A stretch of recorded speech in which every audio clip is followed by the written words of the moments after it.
ഹരി ഓം. എല്ലാവർക്കും നാരായണീയം ക്ലാസ്സിലേക്ക് സ്വാഗതം. നമ്മൾ 62 ദശകങ്ങൾ വരെ ചൊല്ലി പൂർത്തിയാക്കിയിട്ടുണ്ട്. ഇന്ന് ചൊല്ലാനുള്ളത് 63-ാമത്തെ ദശകമാണ്.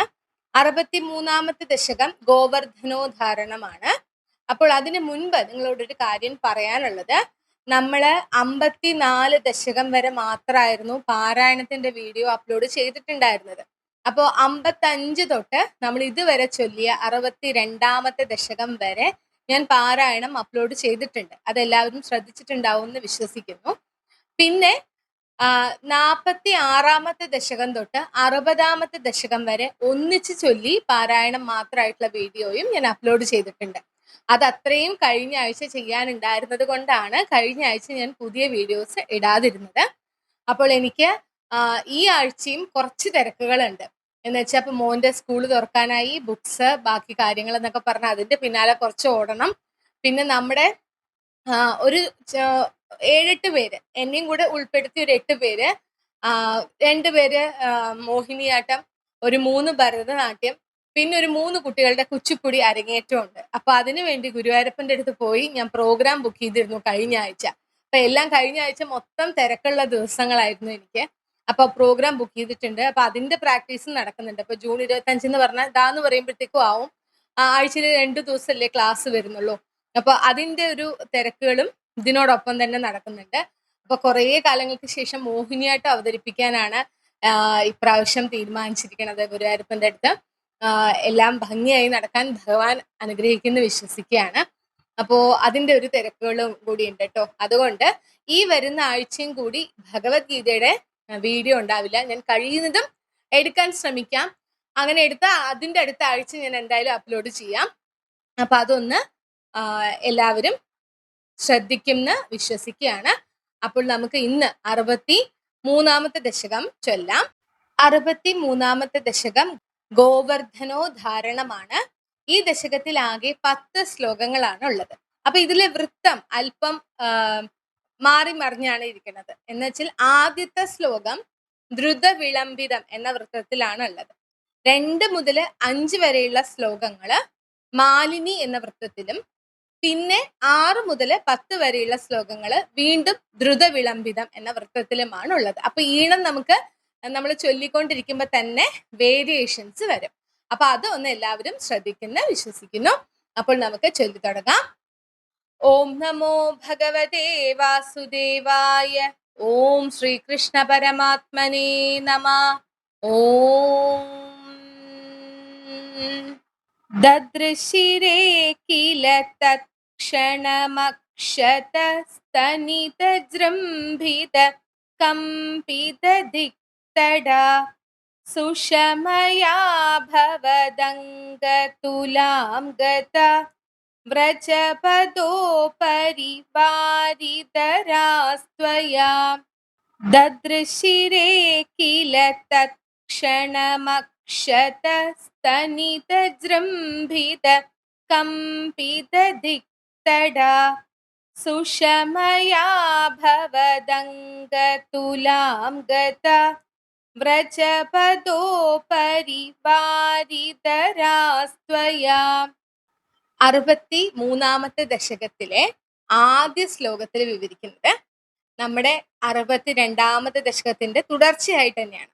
നമ്മൾ 62-ാമത്തെ ദശകത്തിന്റെ അവസാനം പറഞ്ഞിരുന്നു അല്ലെ, ഇന്ദ്രൻ ഭഗവാനോട് ഏറ്റുമുട്ടാൻ തയ്യാറായിട്ട് ഐരാവതത്തിന്റെ പുറത്ത് കയറി വജ്രായുധമൊക്കെ എടുത്തുകൊണ്ട് വന്നു എന്ന് പറഞ്ഞു. അപ്പൊ തന്നെ നമ്മൾ പറഞ്ഞിട്ടുണ്ടായിരുന്നു കുറെ അധികം പ്രളയ മേഘങ്ങൾ ഇങ്ങനെ ആകാശത്തില് നിറഞ്ഞു എന്നൊക്കെ പറഞ്ഞു അല്ലെ. പ്രളയം ഉണ്ടാക്കാൻ സാധ്യതയുള്ള, അത്രയും പേമാരി പെയ്യിക്കാൻ സാധ്യതയുള്ള മേഘങ്ങള് ആകാശത്തുണ്ടായി. അത് ഇന്ദ്രൻ ഉണ്ടാക്കി എന്നുള്ളത് നമ്മൾ പറഞ്ഞു. അപ്പോ ഈ ഒന്നാമത്തെ ശ്ലോകത്തില് 63-ാമത്തെ ദശകത്തിലെ 1-ാമത്തെ ശ്ലോകത്തില് ഭരതരിപ്പാട് വിവരിക്കുന്നത് അങ്ങനെ കാർമേഘങ്ങൾ ഇങ്ങനെ ഇരുണ്ട് കൂടി ആകാശത്തില്, അത് ഭഗവാൻ കണ്ടു എന്നാണ് പറയുന്നത്. അപ്പൊ ആ കാർമേഘത്തിന്റെയും ആ ഇടിമുഴക്കം ഉണ്ടാവുന്നതിന്റെ നമ്മൾ ഇടിമിന്നൽ ഉണ്ടാവില്ലേ, അതിനെയൊക്കെ വർണ്ണിക്കുകയാണ്. അങ്ങനെ ഇടിമുഴക്കം ഉണ്ടാവുമ്പോ അതിന്റെ ഗാംഭീര്യം എന്ന് പറയുന്നത് ദിക്കുകൾ പോലും വിറയ്ക്കുന്നതായിരുന്നു. അത്രയും ഗാംഭീര്യമായിട്ടുള്ള ഇടിമുഴക്കങ്ങൾ ഉണ്ടായി. പിന്നെ ഭഗവാന്റെ ശോഭയോട് തുല്യമായിട്ടുള്ള ശോഭ ആകാശത്തിൽ കാണപ്പെട്ടു എന്ന് പറയുന്നുണ്ട്. ആ മേഘങ്ങളിൽ നിന്നും കാണപ്പെട്ടു എന്ന് പറയുന്നുണ്ട്. അപ്പൊ അതെന്താ പറയുന്നത് എന്ന് വെച്ചാൽ കാർമേഘ വർണ്ണനാണ് കണ്ണൻ എന്ന് പറയും അല്ലെ. കൃഷ്ണനെ കാർമേഘത്തിന്റെ വർണ്ണത്തോട് ഉപമിക്കാറുണ്ട് ഭഗവാൻ കൃഷ്ണന്റെ വർണ്ണത്തെ. അപ്പൊ അതുപോലെ തന്നെ കാർമേഘങ്ങളാണ് ഉരുണ്ടുകൂടിയിരിക്കുന്നത്. അപ്പൊ ഭൂമിയിൽ കൃഷ്ണൻ, ആകാശത്ത് ആ കാർമേഘം അത്രയും വലിപ്പത്തിലാണ് നിൽക്കുന്നത്. ഒപ്പം ഈ മിന്നൽ പിണരുകൾ ഉണ്ടാവുമ്പോൾ, ഇടിമിന്നൽ ഉണ്ടാവുന്ന സമയത്ത് ഇടിമിന്നുമ്പോ ഒരു മൊത്തത്തിലൊരു വെളിച്ചം എങ്ങനെ ഉണ്ടാവും അല്ലെ. അപ്പൊ അത് ഭഗവാന്റെ ശോഭയോട് തുല്യമായിട്ടുള്ളതാണ് അങ്ങനെയുള്ള മിന്നൽ പിണരുണ്ടായത്. ഭഗവാന് എന്ന് പറഞ്ഞാൽ ഭഗവാൻ തന്നെ ശോഭിക്കുന്ന അവസ്ഥയിലാണ് അല്ലെ. അപ്പൊ ഭഗവാന്റെ ശോഭയോട് തുല്യമായിട്ടുള്ള ശോഭ ആകാശത്തും ഉണ്ടായി എന്നുള്ളതാണ് ഭട്ടതിരിപ്പാട് ഒന്നാമത്തെ ശ്ലോകത്തിൽ വിവരിക്കുന്നത്. അത് ഭഗവാൻ കണ്ടു എന്നാ പറയുന്നത്. അപ്പൊ അത്രയേ ഉള്ളൂ ഒന്നാമത്തെ ശ്ലോകത്തിൽ മനസ്സിലാക്കാൻ. ഇന്ദ്രൻ ഭഗവാനോട് എതിരിടാൻ പുറപ്പെട്ടതിന്റെ ഭാഗമായി തന്നെ അമ്പാടിയുടെ മുകളിലെ ആകാശത്തില് കാർമേഘങ്ങളെല്ലാം ഇങ്ങനെ ഇരുണ്ടുകൂടി കാണപ്പെട്ടു. ഘനഗംഭീരമായിട്ടുള്ള ശബ്ദത്തില് ഇടി മിന്നലുണ്ടായി. അത് ദിക്കുകൾ തോറും വിറയ്ക്കുന്നവയായിരുന്നു. അത്രയും ഉച്ചത്തിലാണ് ഇടിമുഴക്കം ഉണ്ടായത്. പിന്നെ ഭഗവാന്റെ ശോഭയോട് തുല്യമായിട്ടുള്ള ശോഭ ആകാശത്തും ഉണ്ടായി എന്ന് വെച്ചാൽ ആ മിന്നൽ പിണരുകൾ ഉണ്ടാകുമ്പോൾ അതിനെ ഭഗവാന്റെ ശോഭയോട് ഉപമിക്കുകയാണ് ഭട്ടതിരിപ്പാട്. അതിന് തുല്യമായിട്ടുള്ള ശോഭ അവിടെ ഉണ്ടായി, അത് ഭഗവാൻ കണ്ടു എന്നാ പറയുന്നത്. ഇനി നമുക്ക് രണ്ടാമത്തെ ശ്ലോകം ചൊല്ലാം. വിപുലകരകമിശ്രൈസ്തോയധാരാനിപാതൈർ ദിശി ദിശി പശുപാനാം മണ്ഡലേ ദണ്ഡ്യമാനേ കുപിതഹരികൃതാന്ന പാഹി പാഹീതി തേഷാം വചനമചിത ശൃണ്വൻ മാഭിഭീതേത്യഭാണി. വിപുലകരകമിശ്രൈസ്തോയധാരാനിപാതൈർ ദിശി ദിശി പശുപാനാം മണ്ഡലേ ദണ്ഡ്യമാനേ കുപിതഹരികൃതാന്ന പാഹി പാഹീതി തേഷാം വചനമചിത ശൃണ്വൻ മാഭിഭീതേത്യഭാണി. രണ്ടാമത്തെ ശ്ലോകത്തിൽ വിവരിക്കുന്നത് അങ്ങനെ ആലിപ്പഴം പൊഴിയുന്ന തരത്തിലുള്ള ജലവർഷാണ് ഉണ്ടായത് ആ മേഘങ്ങളിൽ നിന്ന്. അതായത് അത്രയും കനത്ത മഴ, ഇന്ദ്രന്റെ കോപത്തിനാൽ പെയ്യുന്ന അത്രയും കനത്ത മഴ ആ അമ്പാടിയിലെ മുഴുവനും, അവിടെയുള്ള ഗോപന്മാരുടെ സമൂഹത്തെ മുഴുവനും പീഡിപ്പിക്കുന്ന തരത്തിലായിരുന്നു എന്നാ പറയുന്നത്. അത്രയും കനത്ത മഴ പെയ്തു.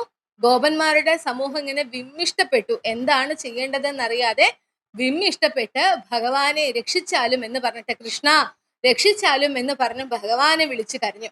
അപ്പൊ ഇവിടെ ഭട്ടതിരിപ്പാട് പറയാണ്, ആരാലും ജയിക്കപ്പെടാത്ത ഭഗവാനെ, അജിതനാണ് ഭഗവാൻ അല്ലെ, ഭഗവാനെ ജയിക്കാൻ ആർക്കും സാധിക്കുകയില്ല. അപ്പൊ ആരാലും ജയിക്കപ്പെടാത്ത ഭഗവാനെ അങ്ങ് അവരോട് ഭയപ്പെടരുത് എന്ന് പറഞ്ഞു. ഭഗവാൻ കൃഷ്ണൻ ആ ഗോപന്മാരുടെ സമൂഹത്തോട് പറഞ്ഞു, നിങ്ങൾ ഭയപ്പെടരുത് എന്ന് പറഞ്ഞു. അത്രയേ ഉള്ളൂ രണ്ടാമത്തെ ശ്ലോകത്തില്. ആലിപ്പഴം പൊഴിയുന്ന അത്രയും കനത്ത മഴയാണ് ഇന്ദ്രന്റെ കോപത്തിൽ നിന്നും ഉണ്ടായത്. അങ്ങനെയുള്ള കനത്ത മഴ ആ ഗോപന്മാരുടെ സമൂഹത്തെ മുഴുവനും കഷ്ടത്തിലാക്കി. അപ്പോൾ അവരെല്ലാവരും കൃഷ്ണ രക്ഷിച്ചാലും എന്ന് പറഞ്ഞ് നിലവിളിച്ച് കരയാൻ തുടങ്ങി. അപ്പോൾ ആരാലും ജയിക്കപ്പെടാത്ത ഭഗവാനെ, ആ ഭഗവാൻ അവരോട് എന്തു പറഞ്ഞു? നിങ്ങൾ ഭയപ്പെടരുത് എന്ന് പറഞ്ഞു. ഇനി നമുക്ക് മൂന്നാമത്തെ ശ്ലോകം ചൊല്ലാം. കുല ഇഹ കലു ഗോത്രോ ദൈവതം ഗോത്രശത്രോർവിഹിതമിഹി സരുദ്ധ്യാത് കോനുവ സംശയോസ്മിൻ ഇതി സഹസിതവാദി ദേവ ഗോവർദ്ധനാദ്രിം ത്വരിതമുദമുമൂലോ മൂലതോ ബാലദോർഭ്യാം. കുല ഇഹ കലു ഗോത്രോ ദൈവതം ഗോത്രശത്രോർവിഹിതമിഹി സരുന്ധ്യാത് കോനുവ സംശയോസ്മിൻ ഇതി സഹസിതവാദി ദേവ ഗോവർദ്ധനാദ്രിം ത്വരിതമുദമുമൂലോ മൂലതോ ബാലദോർഭ്യാം. മൂന്നാമത്തെ ശ്ലോകത്തില് ഭഗവാൻ കൃഷ്ണൻ ആ ഗോപ സമൂഹത്തോടായിട്ട് പറയുന്ന വാക്കുകളാണ് പറയുന്നത്. ഈ ഗോകുലത്തില് ഈ ഗോപ സമൂഹത്തിന്റെ പരദൈവമാണ് ഗോവർദ്ധന പർവ്വതം അല്ലെ. അവരാർക്കാണ് പൂജ ചെയ്തത്? ഗോവർദ്ധന പർവ്വതത്തെയാണ് പൂജ ചെയ്തത്. അപ്പോൾ ഇന്ദ്രൻ ഉണ്ടാക്കി വെച്ച ഈ ആപത്തിൽ നിന്നും നമ്മളെ രക്ഷിക്കാൻ ഈ പർവ്വതത്തിന് സാധിക്കും എന്നുള്ളതില് നിങ്ങൾക്ക് എന്തിനാണ് ഇത്ര സംശയം എന്ന് ഭഗവാൻ അവരോട് ചോദിച്ചു. അങ്ങനെ ചിരിച്ചുകൊണ്ട്, അങ്ങനെ പറഞ്ഞുകൊണ്ട് ഭഗവാൻ കൃഷ്ണൻ എന്ത് ചെയ്തു എന്നറിയാമോ? നേരെ പോയി ആ ഗോവർദ്ധന പർവ്വതത്തെ തന്റെ ഇളം കൈ തണ്ട കൊണ്ട് വേരോടെ അല്ലെങ്കിൽ വേരറ്റതാക്കി ഇങ്ങനെ പറിച്ചെടുത്തു എന്നാ പറയുന്നത്, ഗോവർദ്ധന പർവ്വതത്തെ. അതാണ് മൂന്നാമത്തെ ശ്ലോകത്തിൽ വിവരിക്കുന്നത്. അപ്പോൾ ഇവര് ഈ ഗോപ സമൂഹം ഒക്കെ ഒന്നടങ്കം ആകെ കഷ്ടത്തിലായിരിക്കുകയാണ്. കനത്ത പേമാരിയാണ് ഈ പെയ്യുന്നത്. അപ്പോൾ എന്ത് ചെയ്യാൻ സാധിക്കും അവർക്ക്? ഭഗവാൻ കൃഷ്ണനെ അല്ലാതെ അവർക്ക് വേറെ ആരെയും ആശ്രയിക്കാനില്ല. അപ്പൊ ആശ്രയിച്ച സമയത്ത് ഭഗവാൻ കൃഷ്ണൻ ചിരിച്ചുകൊണ്ട് ഇങ്ങനെ പറഞ്ഞു. എന്താണ് പറഞ്ഞത്? നമ്മള് ഈ ഗോകുലത്തില് ഗോപന്മാരുടെ ഗോപ സമൂഹത്തിന്റെ പരദൈവമാണ് ഗോവർദ്ധന പർവ്വതം. ഗോവർദ്ധന പർവ്വതത്തെയാണല്ലോ പൂജിച്ചത്. അപ്പോ ഈ ഇന്ദ്രനെ തോൽപ്പിക്കാനുള്ള ശക്തി ഈ ഗോവർദ്ധന പർവ്വതത്തിന് ഇല്ല എന്നാണോ നിങ്ങൾ വിചാരിച്ചിരിക്കുന്നത്? ഗോവർദ്ധന പർവ്വതത്തിന് നമ്മളെ രക്ഷിക്കാൻ കഴിയും എന്നുള്ളതിൽ നിങ്ങൾക്ക് എന്തിനാണ് സംശയം എന്നിങ്ങനെ ചിരിച്ചു പറഞ്ഞുകൊണ്ട്, അല്ലയോ ദേവ, അങ്ങ് ചെന്ന് ആ തന്റെ ഇളം കൈ തണ്ട കൊണ്ട് ഗോവർദ്ധന പർവ്വതത്തെ വേരോടെ പറിച്ചെടുത്ത് ഇങ്ങനെ മുകളിൽ നിർത്തി എന്നുള്ളതാണ് മൂന്നാമത്തെ ശ്ലോകത്തിൽ വിവരിക്കുന്നത്. ഇനി നമുക്ക് നാലാമത്തെ ശ്ലോകം ചൊല്ലാം. തദനു ഗിരിവരസ്യ പ്രോതൃതസ്യാസ്യ താവത് സികതില മൃദുദേശേ ദൂരതോ വാരിതാപേ പരികര പരിമിശ്രാൻ ധേനുഗോപാനദസ്താധുപനിദദദദത്ത ഹസ്തപത്മേന ശൈലം. തദനു ഗിരിവരസ്യ പ്രോധൃതസ്യാസ്യ താവത് സികതില മൃദുദേശേ ദൂരതോ വാരിതാപേ പരികര പരിമിശ്രാൻ ധേനുഗോപാനദസ്താധുപനിദദദത്ത ഹസ്തപത്മേന ശൈലം. നാലാമത്തെ ശ്ലോകത്തിൽ വിവരിക്കുന്നത് ആ പർവ്വത ശ്രേഷ്ഠനെ അങ്ങനെ ഉയർത്തിപ്പിടിച്ചപ്പോ ആ പർവ്വതത്തിൽ നിന്നും വന്ന ആ വീണ മണല്, ആ മണൽ ഇങ്ങനെ താഴെ മുഴുവനും പരന്നു. ആ മണലിന്, ആ വെള്ള മണലിനാ പറയുന്നത്, ആ മണലിന് വെള്ളത്തെ തടഞ്ഞു നിർത്താൻ സാധിക്കും. അപ്പൊ ആ അത്രയും ഭാഗത്ത് മഴ കൊള്ളില്ല, വെള്ളം ഉള്ളിലേക്ക് കയറി വരൂല്ല. അങ്ങനെയുള്ള സ്ഥലത്ത് ഭഗവാൻ പശുക്കളെയും പശുക്കുട്ടികളെയും ഗോപന്മാരെയും അവരുടെ സാധനങ്ങൾ, ഉറി, കലം തുടങ്ങിയ ഗോപന്മാരുടെ സാധനങ്ങളും ഒക്കെ ഒട്ടും മഴ നനയാതെ താഴെ സൂക്ഷിച്ചു. എന്നിട്ടോ ഈ ഗോവർദ്ധന പർവ്വതത്തെ ഒരു കുട പോലെ ഇങ്ങനെ ഉയർത്തിപ്പിടിച്ചങ്ങ് നിന്നു എന്നുള്ളതാണ് നാലാമത്തെ ശ്ലോകത്തിൽ വിവരിക്കുന്നത്. നമ്മള് ആ കാഴ്ചയൊക്കെ നമ്മൾ ഒരുപാട് കണ്ടിട്ടുണ്ടല്ലേ, നമ്മളിങ്ങനെ കാർട്ടൂണിലൂടെയും അങ്ങനെ നമ്മൾ കണ്ട കഥകളിലൂടെയൊക്കെ നമുക്കിത് അറിയാം. നമ്മളിങ്ങനെ ഗോവർദ്ധനഗിരി എന്ന് പറയുമ്പോൾ നമ്മൾ ഡാൻസിൽ ഇങ്ങനെ പിടിക്കും, അതായത് ചെറുവിരല് കൊണ്ട് ഉയർത്തിപ്പിടിച്ചു നിർത്തി എന്നാ പറയണത് ഗോവർദ്ധന പർവ്വതത്തെ. അപ്പോ അതാണ് നാലാമത്തെ ശ്ലോകത്തിൽ വിവരിക്കുന്നത്. ഭഗവാൻ കൃഷ്ണൻ ഗോവർദ്ധന പർവ്വതം ഉപയോഗിച്ച് ഗോക്കളെയും ഗോപാലന്മാരെയും ഒക്കെ രക്ഷിച്ചതാണ് നാലാമത്തെ ശ്ലോകത്തിൽ വിവരിക്കുന്നത്. അപ്പോൾ നാലാമത്തെ ശ്ലോകത്തിൽ മനസ്സിലാക്കാൻ അത്രയേ ഉള്ളൂ. ആ പർവ്വത ശ്രേഷ്ഠനിൽ നിന്നും വന്ന മണൽ വെള്ളത്തെ തടഞ്ഞു നിർത്തുന്നതായിരുന്നു. അതുകൊണ്ട് തന്നെ ഈ പർവ്വതത്തിന്റെ താഴ്ഭാഗത്ത് ഒട്ടും വെള്ളം നനയാതെ പശുക്കുട്ടികളും പശുക്കളും ഗോപാലന്മാരും അവരുടെ ഉറി, കലം തുടങ്ങിയ സാധനങ്ങളും ഒക്കെ ഒട്ടും മഴയോ വെള്ളമോ തട്ടാതെ ആ പർവ്വതത്തിന് താഴെ അവർ നിന്നു. ഒരു കുട പോലെ ഭഗവാൻ ആ പർവ്വതത്തെ പിടിച്ച് അതിനടിയിൽ ഇവരെയൊക്കെ സംരക്ഷിച്ചു നിർത്തി എന്നാണ് പറയുന്നത്. ഇനി നമുക്ക് അഞ്ചാമത്തെ ശ്ലോകം ചൊല്ലാം. ഭവതി വിധൃതശൈലേ ബാലികാഭിർവയസ്യൈരപി വിഹിത വിലാസം കേളിലാപാതിലോലേ സവിധമിളിതധേനൂരേകഹസ്തേന കണ്ടൂയതി സതി പശുപാലാസ്തോഷമൈഷന്ത സർവേ ഭവതി വിധൃതശൈലേ ബാലികാഭിർവയസ്യൈരപി വിഹിതവിലാസം കേളിലാപാദിലോലേ സവിധമിളിതധേനൂരേകഹസ്തേന കണ്ടു യതി സതി പശുപാലാസ്തോഷമൈഷന്ത സർവേ. അഞ്ചാമത്തെ ശ്ലോകത്തിൽ വിവരിക്കുന്നത്, അങ്ങനെ ഭഗവാൻ ഒരു കൈകൊണ്ടാണ് ഗോവർദ്ധന പർവ്വതത്തെ ഇങ്ങനെ ഉയർത്തി നിർത്തിയിരിക്കുന്നത്. ഞാൻ പറഞ്ഞു, നമ്മള് ഡാൻസിലൂടെയൊക്കെ കാണിക്കുമ്പോൾ ഒരു വിരല് കാണിക്കും. പക്ഷെ ഭട്ടതിരിപ്പാട് ഇവിടെ പറയുന്നത് ഒരു കയ്യിൽ ഭഗവാൻ പർവ്വതത്തെ താങ്ങി നിർത്തി എന്നുള്ളതാണ്. ഒരു വിരലാണോ ഒരു കൈയാണോ എന്നുള്ളതല്ല. ഒരു കൈ കൊണ്ട് ഒരു പർവ്വതത്തെ ഉയർത്തി നിർത്താൻ സാധാരണക്കാരനായിട്ടുള്ള ഒരാൾക്ക് സാധിക്കോ? ഇല്ല. അപ്പൊ അത് ഭഗവാൻ തന്നെയാണല്ലോ. അപ്പൊ നമുക്ക് അതിൽ അതിശയോക്തി ഒന്നും തോന്നേണ്ടതായിട്ടില്ല. അപ്പൊ ഭഗവാൻ അങ്ങനെ ഒരു കൈ കൊണ്ട് ഈ ഗോവർദ്ധന പർവ്വതത്തെ ഉയർത്തി പിടിച്ചു നിൽക്കുമ്പോഴും ഈ പർവ്വതത്തിന് താഴെ അദ്ദേഹത്തിന്റെ ഗോപ സമൂഹത്തിലുള്ള ഗോപ ബാലികമാരോടും തന്റെ കൂട്ടുകാരോടും ഒക്കെ കടാക്ഷ മന്ദഹാസങ്ങൾ നൽകി അവരെയൊക്കെ ഇടയ്ക്കിടയ്ക്ക് നോക്കുകയും അവരോട് ചിരിക്കുകയും ലീലാഭാഷണങ്ങൾ നടത്തുകയും അവരോട് കൊച്ചു വർത്താനൊക്കെ പറഞ്ഞിങ്ങനെ ആസ്വദിച്ച് നിൽക്കുകയാണ്. അതായത് ഇവിടെ ഒരു പേമാരി നടക്കുന്നുണ്ട്, പെയ്യുന്നുണ്ട്, ഇവിടെ ഒരു അപകടം സംഭവിച്ചിട്ടുണ്ട് എന്നുള്ളതിന്റെ ഒരു ഭാവവും ഒരു ഭാവവ്യത്യാസവും ഭഗവാന്റെ മുഖത്തുണ്ടായിരുന്നില്ല. അപ്പോ അത് കണ്ടുകൊണ്ട് ഇതിനടിയിൽ നിൽക്കുന്ന ഗോപാലികമാർക്കും ഗോപന്മാർക്കും ഭഗവാന്റെ കൂട്ടുകാർക്കും ഒക്കെ സന്തോഷമാണ് ഇത് കാണുമ്പോൾ. കൂടാതെ ഇങ്ങനെ ഒരു കൈ കൊണ്ട് പിടിച്ചു നിൽക്കുമ്പോൾ തന്നെ പശുക്കളൊക്കെ ഭഗവാന്റെ അടുത്തേക്ക് വന്നു നിന്നു. ആ പശുക്കളെയൊക്കെ ഇതിന്റെ ഇടയിൽ കൈകൊണ്ട് അവർക്ക് ഒഴിഞ്ഞു കൊടുക്കുക, അവരെ ഇങ്ങനെ തലോടും ഒക്കെ ഭഗവാൻ ചെയ്യുന്നുണ്ടായിരുന്നു. ഇതൊക്കെ കണ്ടപ്പോൾ അവിടെ ഉണ്ടായിരുന്നവർക്കൊക്കെ അതിയായിട്ടുള്ള സന്തോഷം ഉണ്ടായി എന്നാ പറയുന്നത്. തീർച്ചയായിട്ടും അല്ലെ, അവരാകെ ഭയന്നിരിക്കുകയാണ്. ആ പേമാരി അവർക്ക് കനത്ത നാശനഷ്ടങ്ങൾ ഉണ്ടാക്കും എന്ന് വിചാരിച്ചവര് ഭയന്നിരിക്കുന്ന സമയത്താണ് ഭഗവാൻ ഇങ്ങനെ പർവ്വതം ഉയർത്തി നിൽക്കുന്നത്. അപ്പൊ സ്വാഭാവികമായിട്ടും നമ്മൾക്ക് തോന്നും അല്ലെ, ഭഗവാൻ എങ്ങനെയാണ് ഈ പർവ്വതം, അവർക്ക് ഭഗവാൻ അല്ലല്ലോ, അവർക്ക് അവരുടെ കൂടെയുള്ള ഒരാളാണ്, എങ്ങനെയാണ് കൃഷ്ണൻ ഇത് സാധിക്കുന്നത് എന്നുള്ളൊരു ആശങ്ക അവർക്ക് ഉണ്ടാവും.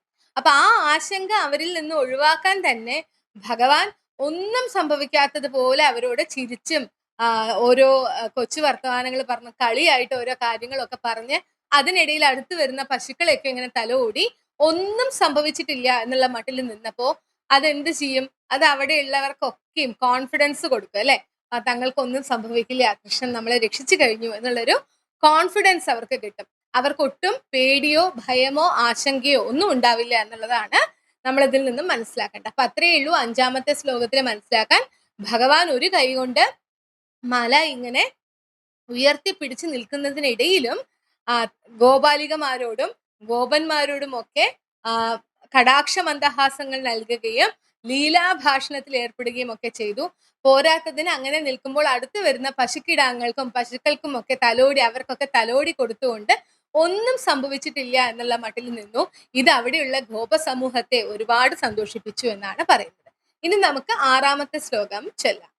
അതിമഹാൻ ഗിരിരേഷതു വാമകേ കരസരോരുഹിതം ദരതേ ചിരം കിമിതമദ്ഭുതമദ്രിഫലം ന്വിതി ത്വദവലോകിഭിരാകതി ഗോപകൈ. അതിമഹാൻ ഗിരിരേഷതു വാമകേ കരസരോരുഹിതം ദരതേ ചിരം കിമിതമദ്ഭുതമദ്രിഫലം ന്വിതി ത്വദവലോകിഭിരാകതി ഗോപകൈ. ആറാമത്തെ ശ്ലോകത്തില് വിവരിക്കുന്നത് ഗോവർദ്ധന പർവ്വതം എന്ന് പറയുന്നത് വളരെ വലുതാണ് അല്ലെ. പർവ്വതം എന്ന് പറഞ്ഞാൽ തന്നെ വളരെ വലുതാണ്. നമ്മൾ ഈ വൃന്ദാവനത്തിന്റെ വർണ്ണനം നടത്തിയിരുന്ന തുടക്കത്തില് ഗോവർദ്ധന പർവ്വതത്തിന്റെ കൊടുമുടികളെ കുറിച്ച് പറഞ്ഞിരുന്നു അല്ലെ. ആകാശം മുട്ടുന്ന തരത്തിലുള്ള കൊടുമുടികളാണ് എന്ന് പറഞ്ഞു. അപ്പൊ അത്രയും വലിയ പർവ്വതത്തെ ഭഗവാൻ ഇങ്ങനെ ഇടത് കര പങ്കജത്തിലാണ് വെച്ചിരിക്കുന്നത് അല്ലെ. അതും വളരെ ഈസി ആയിട്ട്, ഒരു ബുദ്ധിമുട്ടോ ഒന്നും തോന്നുന്നത് പോലെയല്ല, വളരെ ഈസി ആയിട്ട് എളുപ്പത്തിലാണ് ഭഗവാൻ ഒരു ബുദ്ധിമുട്ടും ഇല്ലാതെയാണ് പിടിച്ചു നിൽക്കുന്നത്.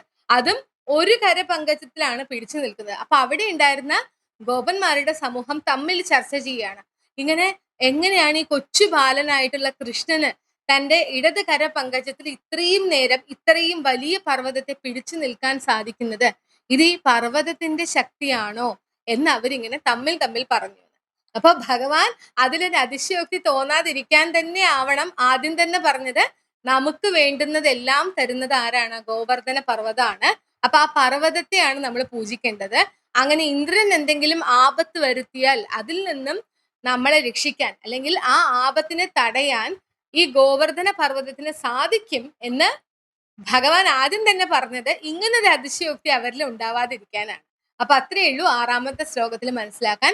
വളരെ നേരം ഈ കൊച്ചു ബാലനായിട്ടുള്ള കൃഷ്ണൻ ഈ തന്റെ ഇടത് കര പങ്കജത്തില് ഈ ഗോവർദ്ധന പർവ്വതം, ഇത്രയും വലിയ ഗോവർദ്ധന പർവ്വതം പിടിച്ചു നിൽക്കണം എന്നുണ്ടെങ്കിൽ ഇത് പർവ്വതത്തിന്റെ ശക്തിയാണോ എന്നിങ്ങനെ അവര് തമ്മില് ഗോപന്മാര് തമ്മിൽ ചർച്ച നടത്തി എന്നാണ് പറയുന്നത്. ഇനി നമുക്ക് 7ാമത്തെ ശ്ലോകം ചൊല്ലാം. അഹഹദാർഷ്ട്യമമുഷ്യവടോർഗിരിം വ്യതിതബാഹുരസാവവരോപയേത് ഇതി ഹരിസ്ത്വയി ബദ്ധവിഗർഹണോ ദിവസസപ്തകമുഗ്രമവർഷയത്.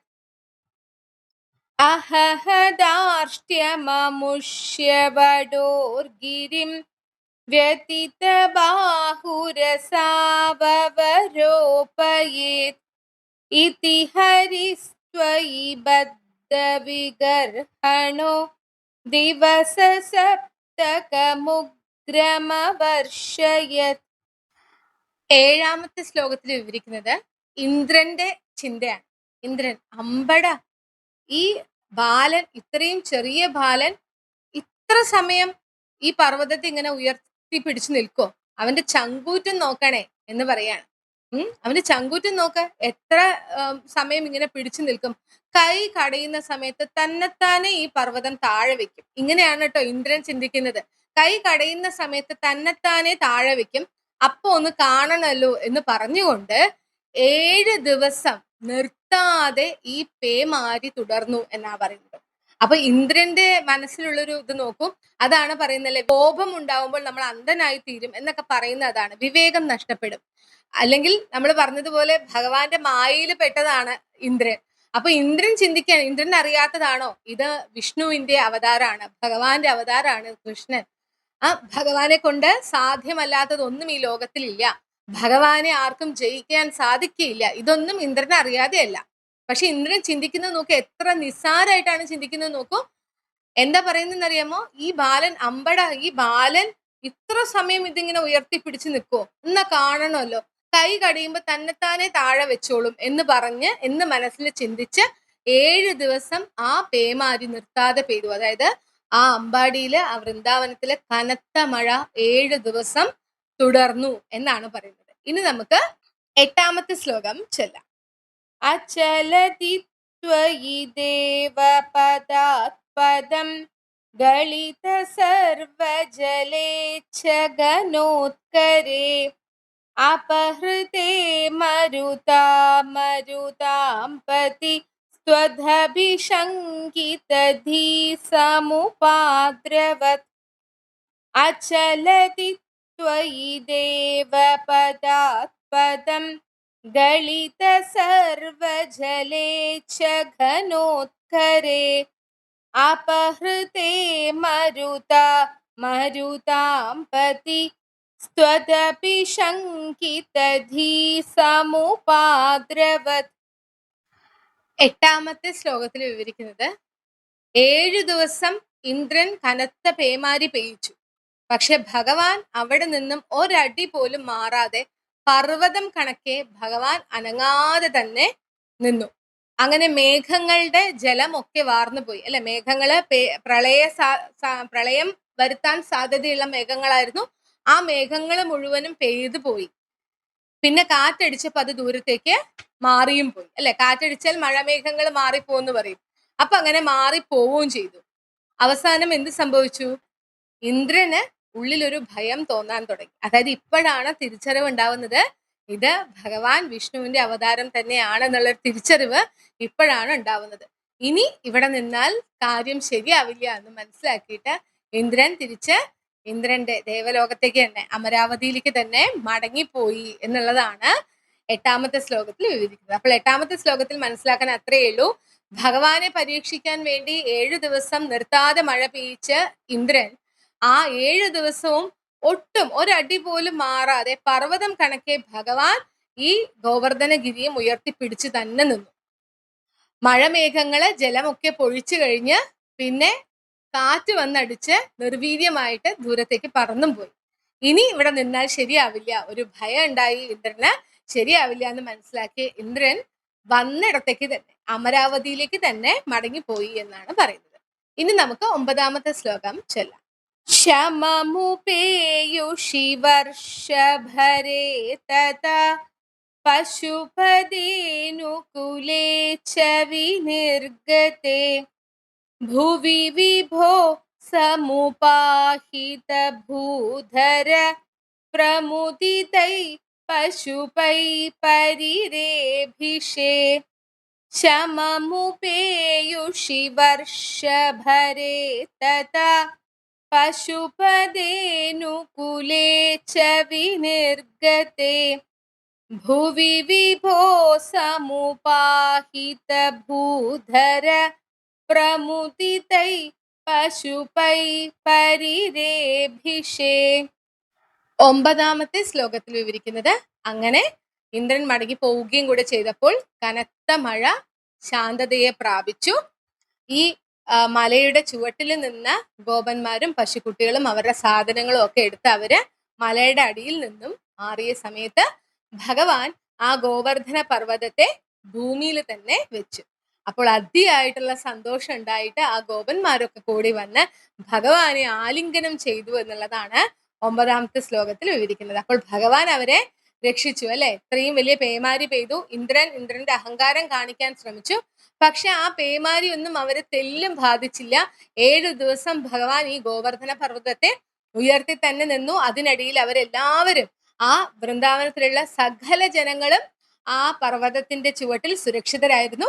അങ്ങനെ കനത്ത മഴ ശാന്തതയെ പ്രാപിച്ച സമയത്ത് പശുക്കളും ഗോപന്മാരും അവരുടെ സാധനങ്ങളൊക്കെ എടുത്ത് അവര് ആ മലയുടെ ചുവട്ടിൽ നിന്നും പുറത്തേക്ക് വന്നു. ആ സമയത്ത് ആ പർവ്വത ശ്രേഷ്ഠനെ ഭഗവാൻ ഭൂമിയിൽ തന്നെ തിരിച്ചു വെച്ചു. അപ്പോൾ അവിടെയുള്ള ഗോപന്മാരൊക്കെ കൂടി വന്ന് ഭഗവാനെ സന്തോഷം കൊണ്ട് ആലിംഗനം ചെയ്തു എന്നാണ് പറയുന്നത്. ഇനി നമുക്ക് ഈ ദശകത്തിലെ അവസാന ശ്ലോകം, 10ാമത്തെ ശ്ലോകം ചൊല്ലാം. ധരണിമേവ പുരാധൃതവാനസി ക്ഷിതിധരോദ്ധരണേ തവ കശ്രമ ഇതി നുതസ്ത്രിദശൈകമലാപതേ ഗുരുപുരാലയ പാലയ മാം ഗതാത്. ധരണിമേവ പുരാധൃതവാനസി ക്ഷിതിധരോദ്ധരണേ തവ കശ്രമ ഇതി നുതസ്ത്രിദശൈകമലാപതേ ഗുരുപുരാലയ പാലയ മാം ഗതാത്. 10ാമത്തെ ശ്ലോകത്തിൽ വിവരിക്കുന്നത്, പണ്ട് വരാഹ അവതാരം എടുത്ത സമയത്ത് ഭഗവാൻ ഹിരണ്യാക്ഷനിൽ നിന്നും ഈ ഭൂമിയെ തന്നെ ഉദ്ധരിച്ച ആളാണ്. അപ്പോൾ ആ ഭൂമിയെ തന്നെ ഉയർത്താൻ സാധിക്കുന്ന ഭഗവാന് ഒരു പർവ്വതത്തെ ഉയർത്തുന്നത് അത്ര കാര്യമുള്ള വിഷയമല്ല, അത്രയും നിസ്സാരമായിട്ടുള്ള ഒരു കാര്യമാണല്ലോ എന്നിങ്ങനെ പറഞ്ഞ് ദേവന്മാരെല്ലാവരും ഭഗവാനെ അങ്ങയെ സ്തുതിച്ചു. അങ്ങനെ ദേവന്മാരാൽ സ്തുതിക്കപ്പെട്ട വിഷ്ണു, കൃഷ്ണ, ഗുരുവായൂരപ്പ, അങ്ങ് എന്നെ എന്റെ രോഗങ്ങളിൽ നിന്നും രക്ഷിച്ചാലും എന്ന് പറഞ്ഞുകൊണ്ട് ഭട്ടതിരിപ്പാട് 10ാമത്തെ ശ്ലോകവും 63ാമത്തെ ദശകവും ഇവിടെ അവസാനിപ്പിക്കാൻ. അപ്പോൾ അത്രയേ ഉള്ളൂ 10ാമത്തെ ശ്ലോകത്തിൽ മനസ്സിലാക്കാൻ. വരാഹ അവതാര സമയത്ത് ഈ ഭൂമിയെ തന്നെ ഹിരണ്യാക്ഷനിൽ നിന്നും ഉദ്ധരിച്ച ഭഗവാനെ അങ്ങേക്കുണ്ടോ ഈ ഒരു പർവ്വതത്തെ ഉയർത്താൻ പ്രയാസം എന്ന് ദേവന്മാരാൽ സ്തുതിക്കപ്പെട്ട ഭഗവാനെ, വിഷ്ണു, കൃഷ്ണ, ഗുരുവായൂരപ്പ, അങ്ങ് എന്നെ എന്റെ രോഗങ്ങളിൽ നിന്നും രക്ഷിച്ചാലും എന്ന് ഭട്ടതിരിപ്പാട് പറയുന്നു. അപ്പോൾ നമുക്ക് ഇന്ന് ചൊല്ലിയ 10 ശ്ലോകങ്ങളും ഒന്നുകൂടി ചൊല്ലാം. ദദൃശിരേ കില തത്ക്ഷണമക്ഷരാഭ്യാം शतस्तनितजृम्भित कम्पितदिक्तडा सुषमया भवदङ्गतुलां गता व्रजपदोपरिवारितरास्त्वया विपुलकरकमिश्रैस्तोयदारानिपातैर्दिशि दिशि पशुपानां मण्डले दण्ड्यमाने कुपितहरिकृतान्न पाहि पाहीति तेषां वचनमचितशृण्वन् मा बिभीतेत्यभाणि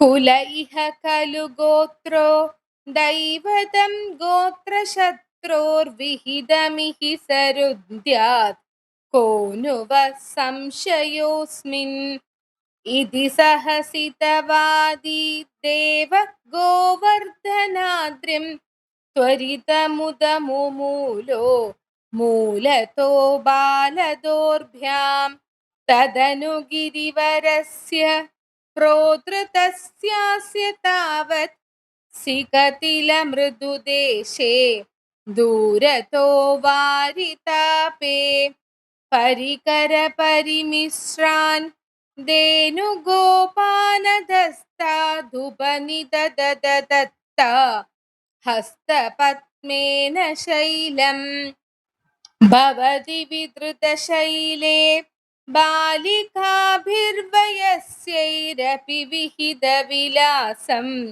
केलिलापादिलोले सविधमिलितधेनुरेकहस्तेन कण्डूयति सति पशुपालास्तोषमैषन्द सर्वे अतिमहान् गिरिरेषतु वामके करसरोरुहितं दरते चिरं किमिदमद्भुतमद्रिफलन्विति त्वदवलोकिभिराकति गोपकै अहहदार्ष्ट्यममुष्यवडोर्गिरिं व्यतितबाहुरसावरोपयेत् इति हरिस्त्वयि बद्धविगर्हणो दिवससप्तकमुग्रमवर्षयत् अचलति त्वयि देवपदात्पदं गलितसर्वजलेच्छगनोत्करे अपहृते मरुतां पति त्वदभिशङ्कितधीसमुपाद्रवत् शममुपेयुषि वर्षभरे तथा पशुपदेनुकुले च विनिर्गते भुवि विभो समुपाहितभूधर प्रमुदितै पशुपै परिरेभिषे धरणिमेव पुरा धृतवानसि क्षितिधरोद्धरणे तव कश्रम इति नुतस्त्रिदशैकमलापते गुरुपुरालय पालय मां गतात् സർവത്ര ഗോവിന്ദനാമ സങ്കീർത്തനം ഗോവിന്ദ ഗോവിന്ദ. അങ്ങനെ നമ്മൾ 63ാമത്തെ ദശകം ഇവിടെ പൂർത്തിയാക്കിയിരിക്കുകയാണ്. അപ്പൊ എല്ലാവരും തുടർന്നും ഇതുപോലെ തന്നെ വീഡിയോസ് കാണണം. ഈ വീഡിയോസ് ഒക്കെ ഉപകാരപ്രദമാവും എന്ന് തോന്നുന്നവരിലേക്ക് ഷെയർ ചെയ്തെത്തിക്കുക. എന്തെങ്കിലും അഭിപ്രായങ്ങൾ ഉണ്ടെങ്കിൽ തീർച്ചയായിട്ടും കമന്റുകളിൽ അറിയിക്കുകയും വേണം. വെക്കേഷൻ ടൈം ആയതുകൊണ്ടാണ് എല്ലാം ഒന്ന് ഓർഡർലെസ് ആണ്. വിചാരിച്ചതുപോലെ എല്ലാം ചെയ്തെത്താൻ പറ്റുന്നില്ല. അതിൻ്റെ ഇടയിൽ ക്ലാസ്സുകളുടെ തിരക്കുകളുണ്ട്. അപ്പൊ അതൊക്കെ കൊണ്ടാണ് എനിക്ക് വിചാരിച്ച സമയത്ത് വീഡിയോ ഇടാൻ പറ്റാത്തത്. എങ്കിലും കഴിഞ്ഞ ആഴ്ച നമ്മുടെ പാരായണം മൊത്തമായിട്ട് എനിക്ക് അപ്ലോഡ് ചെയ്യാൻ സാധിച്ചു. അത് തന്നെ ഭഗവാന്റെ അനുഗ്രഹം. ഒരു ദിവസം മൊത്തം ഇരുന്നു ഞാനത് ഒന്നിച്ചൊന്ന് ഓർഡറാക്കി എടുത്ത് അപ്ലോഡ് ചെയ്യാൻ. അപ്പൊ അത് ചെയ്തതിൽ സമാധാനമുണ്ട്. അതുപോലെ തന്നെ ഒന്നിച്ചുള്ളത് വേണമെന്ന് കുറേ കമന്റുകളിൽ ഞാൻ കണ്ടു. അതും എനിക്ക് ചെയ്യാൻ സാധിച്ചു. 46 മുതൽ 60 വരെയുള്ള ദശകങ്ങൾ ഒന്നിച്ച് അപ്ലോഡ് ചെയ്തിട്ടുണ്ട്. ഇനി ഭഗവത്ഗീതയും ഒട്ടും വൈകാതെ തന്നെ അപ്ലോഡ് ചെയ്യണം എന്നുള്ളതാണ് എൻ്റെ ആഗ്രഹം. ഗുരുവായൂരപ്പന്റെ അനുഗ്രഹത്തിൽ വേഗം തന്നെ സാധിക്കട്ടെ. കഴിയുന്നതും അടുത്ത ആഴ്ച തന്നെ ഭഗവത്ഗീതയുടെ വീഡിയോയും ഞാൻ ഇടാൻ ശ്രമിക്കാം. അപ്പോൾ അടുത്ത വീഡിയോ ആയിട്ട് 64ാമത്തെ ദശകമായിട്ട് വരാം. അതുവരെ ഹരിയോ.